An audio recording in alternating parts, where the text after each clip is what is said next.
Hoje começamos com Bruno Carvalho. Bruno Carvalho, boa tarde, obrigado por ter vindo ao Jornal das 6. Se vencer as eleições no Sporting, quantos milhões de euros é que vai precisar para chegar ao final da temporada, tendo em conta as necessidades de tesouraria do clube? Primeiro quero agradecer esta oportunidade que me dão e fazer uma pequena correção na notícia que eu vi. João Rocha não foi, de facto, só o presidente mais marcante da história do Sporting, mas foi um dos presidentes mais marcantes da história de todo o desporto e de todos os clubes nacionais. E é preciso fazer... Não é exatamente uma correção da notícia, enfim, é um acrescento do Bruno Carvalho. E um tributo que o Bruno Carvalho quer deixar a João Rocha, e que eu acho que é perfeitamente legítimo, mas não tem a ver com a qualidade nem com a correção da peça. Não tem, com certeza tem a ver com um acrescento que eu acho que é importante nós fazermos esta homenagem ao João Rocha, que é realmente uma figura no desporto nacional muito marcante e que muita falta vai nos fazer a todos. Relativamente à questão que estava a colocar, quantos milhões de euros é que vai precisar, se vencer as eleições, para terminar esta época, tendo em conta as dificuldades de tesouraria que são mais ou menos públicas? O Sporting Clube de Portugal necessitará de cerca de 25 milhões até ao final da época e vai ser essa a verba que terá disponível para fazer face às suas necessidades de tesouraria. E o Bruno Carvalho tem consigo parceiros que tragam 25 milhões de euros para apoiar essa candidatura e pelo menos garantir que, uma vez chegado a presidente, consegue cumprir os compromissos do clube até ao final da temporada, sobretudo com os jogadores, falo diretamente da equipa de futebol e restantes funcionários. Pois, há os jogadores, há os funcionários impostos e há dívidas a próprios fornecedores e aos próprios parceiros bancários. Aquilo que eu tenho dito e que nos traz essa tranquilidade é que já tivemos as reuniões com os parceiros financeiros, com eles já mostramos o nosso plano de gestão e financeiro, planos que eles gostaram, já falámos do que achamos que deve ser a reestruturação da dívida do Sporting e com eles já estabelecemos o plano para termos assegurada a tesouraria e um plano assegurado de desenvolvimento sustentado do Sporting Clube de Portugal. Que parceiros financeiros são esses? É a banca? Estou a falar dos dois bancos a quem o Sporting deve, de facto, grande parte do seu passivo. E, portanto, o que me está a dizer aqui é que tem a garantia de que a banca vai apoiar o Sporting até ao final da temporada? O que eu tenho a garantia é que a banca fará connosco a reestruturação, que é a reestruturação ideal para o Sporting Clube de Portugal. O que é uma reestruturação ideal? É um perdão de dívida? Não há perdões de dívida absolutamente nenhuns. Os sócios do Sporting vão ser confrontados em termos de uma Assembleia Geral com todo este plano de negociação que estamos a fazer com a banca. Vão ser os primeiros a conhecer e a aprovar e depois será tornado público os âmbitos da própria negociação, mas isto primeiro começará pelos sócios do Sporting Clube de Portugal. Mas para tentares explicitar isto melhor, essas reuniões com o BCP e com o BES redundaram numa hipótese do Sporting reescalonar a dívida, ou seja, pagar a dívida em mais anos? Ou, Claro que sim, claro que sim. Tem por base isso e muito mais, tem por base um modelo financeiro e um modelo de gestão também aprovados, mas será muito pelo escalonamento da própria dívida, não com perdões de dívida. E, portanto, pagar a dívida em mais anos? Sim. Admite abrir o capital da SAD em termos maioritários a um parceiro estratégico investidor, nacional ou estrangeiro? Admito que isso não é uma necessidade, porque, como sabe, o Sporting SAD é uma empresa cotada em bolsa e, como nós todos sabemos que vamos tendo ações de várias empresas, os nossos gerentes de banco não nos perguntam propriamente se nós queremos ser donos para fazer esses investimentos. Aquilo que nós temos que sentir como pequenos investidores ou grandes investidores é que estamos a apostar numa instituição que nos dê retorno financeiro. E aquilo que eu não admito é haver um clube com a dimensão do Sporting Clube de Portugal, que tem 3 milhões de adeptos e que realmente é a maior potência nacional desportiva e uma das maiores do mundo, com a necessidade, devido a uma série de erros acumulados, de vender a preço de saldo a sua SAD para tentar resolver problemas muito pontuais.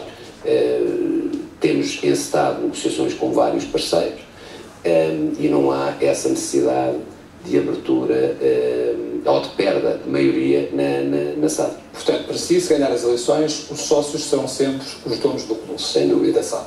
Sem dúvida. Alguma vez passou pela cabeça, se vencer as eleições, ou caso vença as eleições, poder falir a SAD do Sporting? Jamais em tempo algum. Nunca me passou pela cabeça, não é estratégia, não era solução nenhuma, as pessoas têm que perceber que não era solução nenhuma. Porquê que não era solução? Não era solução nenhuma, primeiro porque não é esta a forma que o clube tem de estar na vida. O Sporting Clube Portugal é uma instituição de utilidade pública, é uma instituição respeitada, e recorrer a essa forma não tem a ver com os valores que o Sporting sempre defendeu. Mas a Fiorentina também era uma instituição... Mas deixe-me só lhe explicar o seguinte, porque é importante. Numa das reestruturações que foram feitas, o Sporting Clube Portugal ficou a dever muito dinheiro à SAD. Isto é, cerca de 45 milhões. A falência da SAD implicará que os credores vão para cima do Sporting Clube Portugal nessa verba, o que significaria que, para além das consequências desportivas, de imagem, financeiras, o Sporting Clube Portugal, como clube, nunca se voltaria a reerguer, porque não tinha possibilidade nenhuma de fazer o pagamento dessa dívida. Por isso é que é importante as pessoas perceberem que a tal refundação, que muita gente apregoa, não é a solução para o Sporting Clube Portugal. A solução é realmente rigor, competência e liderança. Essa refundação que foi feita na Fiorentina e foi feita mais recentemente no Glasgow Rangers, como bem sabe. São exemplos, são outros clubes, não são o Sporting Clube Portugal. Claro. E, portanto, falando nessa reestruturação e olhando para o futuro do Sporting, que orçamento é que o Sporting terá em termos práticos para poder ombrear com o Benfica e Futebol Clube do Porto? Às vezes essa questão dos orçamentos e ombrear com o Benfica e com o Porto não são perfeitamente corretos, porque não são os orçamentos que determinam tudo, porque senão o Sporting este ano tinha que ter ganho os jogos todos, era aquele que tinha o orçamento maior. É muito mais importante criarmos as estruturas e termos as pessoas certas no lugar certo para conseguir realmente ombrear com os nossos clubes rivais. Aquilo que nós somos claros no nosso programa é, na primeira época, não ultrapassar 90%, em termos de custo, 90% dos proveitos, e depois, ao final de 3 épocas, 60%. É isso que é o nosso programa a nível orçamental global. Isso dará uma relação relativamente ao Benfica e Futebol Clube Porto, que andam na casa dos 45 a 50 milhões de euros, de que espécie? Temos uma ideia. Andará pela metade, andará entre 25 a 30 milhões, mas o Benfica e o Porto não têm a formação que nós temos e a nossa capacidade interna de gerar bons atletas e de ser capazes de ser altamente competitivos. Portanto, 25 a 30 milhões de euros especificamente para o futebol. Andará nesses montantes. Ao qual temos que somar o serviço da dívida para que o Sporting seja sustentável, e portanto estaremos a falar de receitas na ordem de... Nós fizemos um programa perfeitamente conservador, estamos a falar numa manutenção no primeiro ano das receitas que são atuais, e depois tentarmos em crescendo chegar a qualquer coisa como 70, 80 milhões de receitas ao final dos tais 3 anos. Esse era o plano também do engenheiro Godinho Lopes para este ano? Não era plano nenhum, porque nós, para termos um plano, temos que realmente ter metas definidas e temos que ter rumos definidos e temos que ter medidas pensadas e uma equipa pronta para trabalhar. E isso foi uma das coisas que eu disse várias vezes, que o Sporting, que eu não percebia como é que podíamos chegar a algum lado sem um projeto, sem metas, sem medidas, e por isso foram ventilados números. E ventilados números dá sempre mau resultado. Nós não, tem a ver com o nosso programa, tem a ver com aquilo que nós nos comprometemos de forma detalhada com os sportinguistas no nosso programa, que é vasto, detalhado e pormenorizado, porque não temos realmente receio de dizer aos sportinguistas aquilo que queremos fazer e queremos atingir. E, portanto, uma grande aposta na formação? Sem dúvida alguma, em termos de todas as modalidades. Particularmente no futebol? E particularmente no futebol, já era o nosso programa há 2 anos, e será essa a nossa aposta. Significa que os jogadores mais caros do atual plantel terão que ser vendidos, nomeadamente Rui Patrício? Não significa que os jogadores mais claros, uma das coisas que nós damos primazia também é a nossa capacidade competitiva. Esperemos nós, no dia 24, não ter uma surpresa desagradável relativamente a alguns jogadores entre os quais o Rui Patrício, tem-nos preocupado algumas notícias que se têm tornado públicas, que a nós, na última reunião, nos desmentiram, disseram que não, mas vamos ver no dia 24 qual é a realidade. O Bruno Carvalho teme que jogadores como o Rui Patrício já estejam vendidos a fundos? É o que temos estado a ver e a ouvir, e espero bem que desta vez, onde há fumo, não haja fogo. E qual é a garantia que é dada pelo Conselho Fiscal? Não é pelo Conselho Fiscal, o Conselho Diretivo disse que não era verdade e que o Rui Patrício não tinha sido vendido nem a clubes nem a fundos. Vamos ver no dia 24, esperamos que seja assim, para podermos fazer uma gestão onde o Rui Patrício é um elemento que nós gostávamos de contar com ele. Mas o Conselho Fiscal não deveria estar a par também dessas movimentações? Com certeza absoluta. Até porque é um órgão supostamente mais independente do que o próprio Conselho Diretivo. Pois, com certeza absoluta, mas foi a informação que tivemos do Conselho Diretivo. Muito bem. Relativamente a treinadores, sei que na sua lista vai ser acompanhado por Augusto Inácio e Virgílio, antigos jogadores, e no caso do Inácio, antigo treinador campeão pelo Sporting. Haverá aqui um conflito de cargos e de estrutura com Josualdo Ferreira, ou Josualdo Ferreira é um nome para continuar se o Bruno Carvalho vencer? Não há absolutamente nenhum conflito. As pessoas sabem ao que vem. Josualdo Ferreira é o nosso treinador, já o disse várias vezes. Esta é a nossa equipa, é com eles em conjunto que queremos de facto alcançar várias vitórias ainda esta época, que são absolutamente fundamentais, não só em termos de classificação, mas em termos de pergaminho do próprio clube, e não haverá nenhum conflito entre estruturas. Não tenho dúvida nenhuma que o Josualdo Ferreira se enquadra bem na estrutura que está por nós idealizada. Havemos de reunir, apresentar o projeto e ver a forma como o próprio Josualdo Ferreira se sente confortável num projeto. A mim parece-me que sim, que se vai sentir bastante confortável com o projeto que tem. Mas qual será o papel de Inácio e o papel de Virgílio nessa estrutura? Eu apresentei a estrutura de futebol,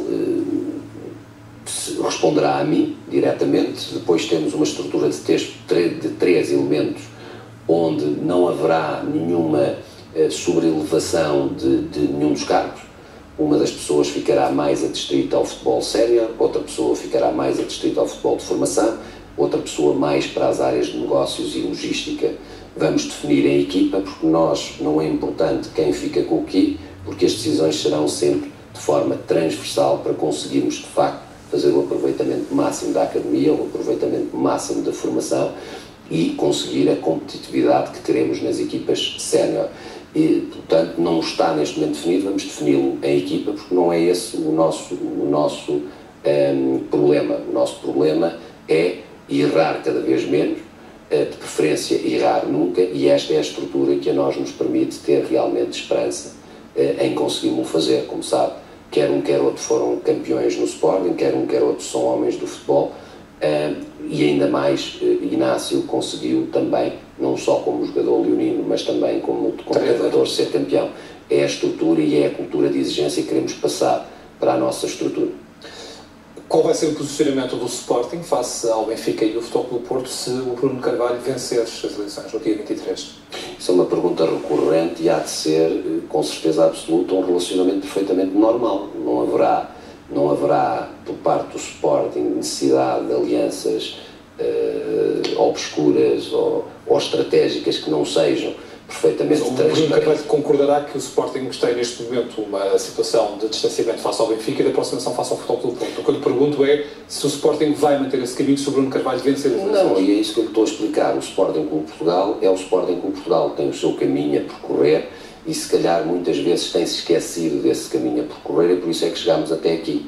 O Sporting tem que percorrer um caminho, é um grande clube, não tem necessidade dessas alianças. Aquilo que tem necessidade é realmente de respeitar, ser respeitado e ter relações perfeitamente normais com os restantes clubes, mantendo sempre aquilo que é o Sporting e o que o Sporting quer e necessita a bem do futebol português e do próprio Sporting Clube. Bruno Carvalho teria vendido o João Moutinho ao Futebol Clube do Porto?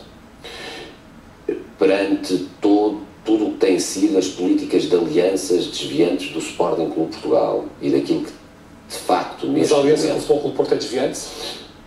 não tenho visto grandes benefícios para o Sporting Clube de Portugal. Por isso, aquilo que o Sporting Clube de Portugal tem que percorrer o seu caminho. Percorrendo o seu caminho, tem que atingir uma normalidade. Até atingir essa normalidade, não vejo benefício absolutamente nenhum, antes pelo contrário, de negócios entre clubes rivais. No dia em que o futebol nacional evoluir, no dia em que realmente tudo for de forma transparente, não vejo porque não, mas temos que trabalhar todos para isso. O futebol português não é transparente nesta altura? O futebol português não é, de facto, muito transparente. Sabemos bem que se joga muito dentro das 4 linhas, sua-se muito, mas também se joga muito fora das 4 linhas. Por isso que o Sporting tem que, de uma vez por todas, encontrar o seu caminho e de verificar que, sendo um dos grandes, é com ele que deve contar para voltar ao lugar que merece e que é seu por mérito próprio. Bruno Carvalho, muito obrigado por ter vindo ao Jornal das